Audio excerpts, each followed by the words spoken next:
All right, we're back.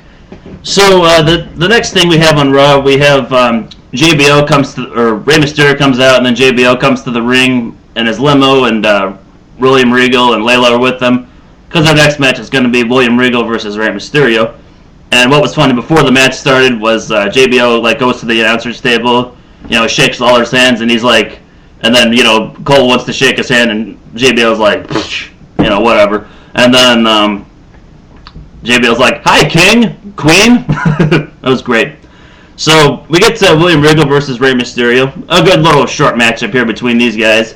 I wish Regal had something going on at WrestleMania because he totally deserves it. One of my favorites on Raw. So it's a short little matchup here. There was one point in the match where Rey Mysterio was looking at JBL, and then he turns around and Regal nails him. That was pretty cool.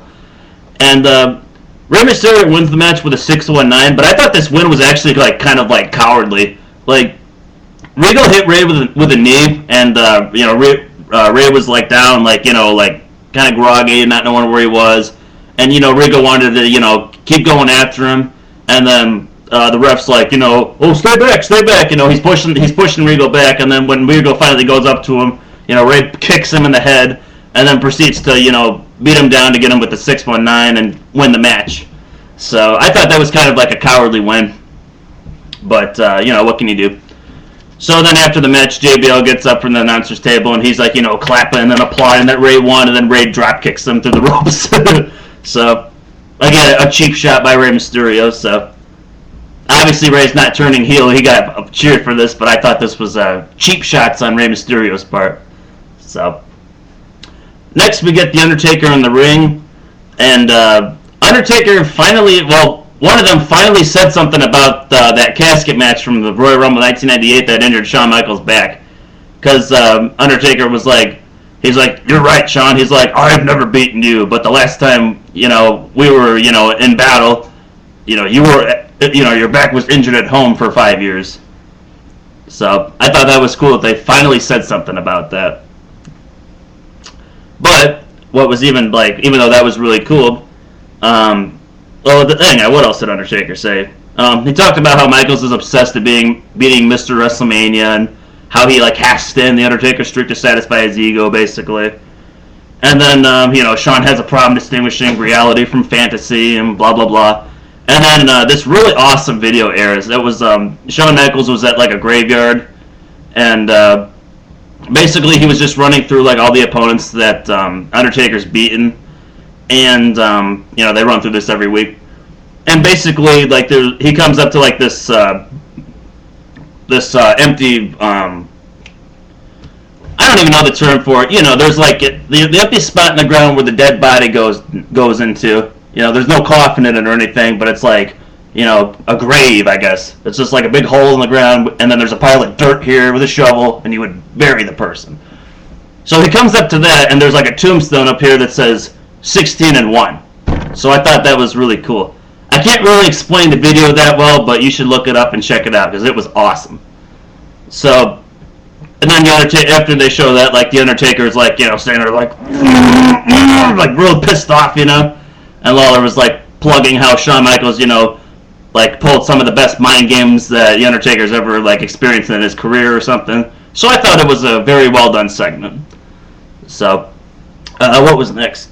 Next we get Santino Marella in the ring, and he's with Beth Phoenix and Rosa. And basically he says that he wants to be in the Divas Battle Royal. So he talked to Vicky last week, and she said that if he can beat Mickie James with one hand tied behind his back, he'll be in the Diva Battle Royal, to show how he's a man or something. So so we get this match, Mickie versus Santino, with Santino has an arm tied behind his back. If you're wondering what the rest of my shirt says, it's Alice Cooper. Just in case you were wondering, you're like, why does this shirt say Alice? So anyway, we get Santino with his arm tied behind his back, and then Mickie eventually ties the other arm behind his back. But surprisingly, Santino gets most of the offense in the matchup. He's kneeing her and headbutting her and kicking her and stuff. So then later he kind of has an invention. He's like, I'm going to go to the top rope. So he tries to climb up to the top rope, and he can't really get there. And then Beth Phoenix gets up to the ropes to try to help him or something, and she accidentally knocks him off, and then Mickey hits like this spin kick and then pins him 1-2-3, so Mickey wins the match. So obviously Santina's not going to the Diva Battle Royal, probably a good thing. I just really don't care about the Diva Battle Royal that much. I mean, it'll be cool seeing some of like the other women from the past or something, as long as it's not Mae Young or Moolah being resurrected from the dead or anything. But as long as that doesn't happen, I think it'll be entertaining though. It'll just be cool seeing some of like the past divas, like maybe they'll get like Tori Wilson or Trish Stratus or something there. So that'd be cool. Or Lita too. Can't forget Lita. So then we get to our, let's see. Well, they show a recap of Jericho, you know, beating up Ric Flair, and then Lawler is like all pissed off about it and challenges Jericho to a match next week. So that'll probably happen next week. So then we get to our, you know, main event. It's going to be Orton and Ted DiBiase versus Triple H. And the match never really happens. Basically, it was just Orton and DiBiase pretty much beating down Triple H. And Triple H, you know, tries to fight back, but actually he kind of had like the upper hand for a little while or something. He was going to go into the ring to get like, I guess, a sledgehammer. And then Cody Rhodes was under the ring and, you know, blindsides some of them. They're, you know, beating him down, and then they handcuff him to the top rope in the ring. And they're punching him, and then Orton, like, grabs the mic and he says like the only person that can save you is is she or something. So obviously Stephanie McMahon. So he gets a sledgehammer and he's like getting ready to like smash Triple H in the skull with it. And then as he likes to say, he loves to say the skull.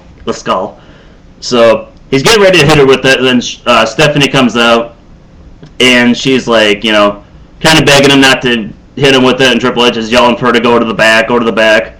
And then she starts to or something, and then Priceless, blocks her, and she's kind of stuck like between the she's kind of like stuck on the ring rope. So then Orton, grabs her like in his headlock, and he's like, getting ready to lean back and do like that second rope DDT move that he does, and he's like, looking at Triple H and just like having him like forced to watch it. Bam, does it to her, and then he's just kind of like looking over like Stephanie the whole time, and Triple H is watching.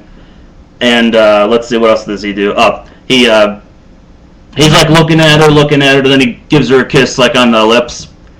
And then later he like takes a sledgehammer and it looks like he's gonna hit her with it or something. And then he just stands in front of Triple H for a while. Triple H like seething, and then he nails Triple H with it, knocks him out. So I thought this segment was like really awesome too, like. Really cool way to end the show. And the thing I love about what Raw does with these like end of the show like shocking moment segments is I love how the commentators like don't talk. They just like completely let what's in the ring just play in the ring. Like if it was TNA, like those guys would be like oh my god, like overselling it and making it meaningless or something. Or like that would be like, oh, that's just wrong. It's just wrong. It's everywhere. It's wrong. That's what they do. They oversell like everything. I really like how like Lawler and Cole, or even like if it was on SmackDown or something, it would be like Jim Ross and Taz. They would just kind of like pretty much just let whatever's going on in the ring just go on in the ring and just kind of let it play out like is to the story. So I really like how they do that. So yeah, that was the Raw review. Hope you guys enjoyed it. Sorry for my lackluster Raw reviews lately. I'm just busy with school. So, oh well. I will catch you guys later. Oh, and check out the rest of the Pro Wrestling in You universe and my buddy, The Wrestling Show, because I'm also one half of the Wrestling Revolution, so I'm in two families. Oh, and check out Radius 2X. So, that's it, guys. Peace out.